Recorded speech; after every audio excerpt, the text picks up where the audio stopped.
Đang chỉ xây có té con này bảo tham mơ plan tới đôi bài lọc không mình lên chẳng còn miền chặt cục miền ruchiet passion miền ruchiet pleasure sân cổ mộc để bong con khơi chứ đó chặt từ tam rụng riêng ấy bỏ còn miền nào rụng riêng đôi này đôi ấy tộc ta đôi ấy cứ mơ tới chút chút sát một con bàn tay bàn đặt trộm mọt hơi tận này là cái tỉ ngành pin mọt mà hay nhóm mình tên đây nhưng mà đài cho chặt đây là bỏ bằng em xạ cái lại bỏ quạt này hơi ruchiet ngành mình tên mình em về đấy bàn tay dừng nhầm tới viên miền nào đó thà cream ngành nhá hay là bỏ để có topping được năng để bong bóng khơi có đạnในក្នុងថតហ្នឹងណាអានេះសុទ្ធតែធ្វើចេញពីរសជាតិផ្លែឈើមកទាំងអស់ឆ្ងាញ់ហើយមិនផ្អែមខ្លាំងពេកទេអានេះគឺជាប្រភេទតែគុជមួយដែលគាត់លក់នៅខាងម្ដុំសាលាសធមុខណាបងប្អូនហើយ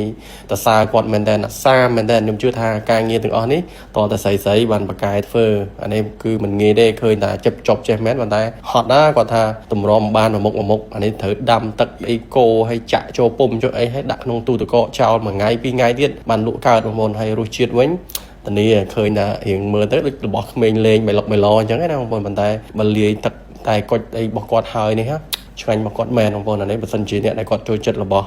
បែបជាលក្ខណៈតែគុជមានបង្អែមមានអីចេះតនេះថាត្រូវមាត់ហ្មងអានេះបើតាមកម្រិតចិត្តស្ករដែលខ្ញុំគិតថាវាផ្អែមវាប្រហែលជា80%នៅស្ករគេទូទៅធម្មតាទេអញ្ចឹងអ្នកដែលគាត់មិនសូវចូលចិត្តផ្អែមខ្លាំងក៏ញ៉ាំបានដែរប៉ុន្តែប្រភេទបែបចំហួយអីរបស់គាត់នេះធានាថារសជាតិប្លែកហ្មងដូចអាពណ៌លឿងដូចគ្រាប់ពងត្រីសាមុននេះអានេះគឺជារសជាតិ passion ទេដែលយើងញ៉ាំទៅ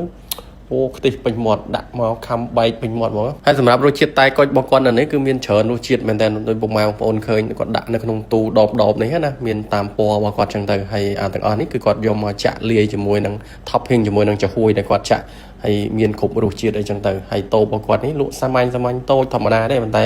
អូក្មេងៗមកទិញច្រើនបងប្អូនសិស្សសាលានៅម្ដុំស្ថមុខណាសាលាជាតិស៊ីមស្ថមុខនេះនៅចិត្តហ្នឹងទេខ្ញុំដាក់ទីតាំងឲ្យបងប្អូនមករកដែរហើយពិសេសហ្នឹងគឺអ្នកលក់ណែស្អាតណាបងប្អូនអ្នកគេលក់អញ្ចឹងមិនគេលក់ដាច់ហើយនៅកន្លែងរបស់គាត់តូបតូចទេហ៎ប៉ុន្តែដូចកតាបដូរេមុនអញ្ចឹងអានេះស្អីក៏មានដែរមកនេះបងប្អូនមានតាំងពីអំបិលរបៀបអំបិលបកាលីងអីរបស់គាត់ក៏មានបាញ់ត្រាងមានអីច្រើនមុខរបស់កញ្ចប់កញ្ចប់គ្រាប់នេះគ្រាប់នោះអីចឹងណាក្មេងៗចូលចិត្តដែរប៉ុន្តែប្រភេទចំហួយអីដែលគាត់មាន topping ប្រភេទចំហួយចាក់របស់គាត់នេះធានាថាប្លែកបងប្អូនអាចទៅសាកបានព្រោះរសជាតិទាំងអស់នេះគឺខ្ញុំធានាថាអត់សូវឃើញមានគេលក់ទេរបស់នេះអាចថាកម្រដែរតែមិនឃើញគាត់បកកែធ្វើមែនតើបងប្អូនឃើញគាត់យកចេញពីទូមកណាមានគ្រប់មុខសពគ្រប់បែបយ៉ាងរបស់គាត់ហើយមានច្រើនណាស់10មុខជាងហើយក្នុងមួយកែវនេះគាត់មានកែវតូចកែវធំអីចឹងទៅបើយើងចង់ topping ប្រមាណមុខស្រឡាញ់រសជាតិមួយណាអាចយករសជាតិមួយហ្នឹងទៅដូចបងប្អូនឃើញគាត់ដាក់មកចឹងណាមួយកែវហ្នឹងគាត់ដាក់តែគុជរបស់គាត់ចូលហើយគាត់មាន topping ប្រភេទចំហួយហ្នឹងចូលទៅអានេះគឺអាមមួយកែវមកអាចថាតឹងពោះរបស់គាត់ដែរហើយនៅកន្លែងរបស់គាត់នេះក៏គាត់មានជាប្រភេទកាហ្វេដែរកាហ្វេគាត់ឆ្ងាញ់បងប្អូនអាចសាកបានជាប្រភេទកាហ្វេបែបកាហ្វេ fin អីចឹងណាប៉ុន្តែគាត់មានតិចនិចឆុងអីមួយរបស់គាត់ឈ្ងុយមែនតើបងប្អូនអាចទៅញ៉ាំបាននៅម្ដុំខាងសាលាជាស៊ីមសធមុខណាចាំខ្ញុំដាក់ទីតាំងព័ត៌មានបិទឲ្យបងប្អូនដែរអរគុណបងប្អូនជម្រាបលាបាយ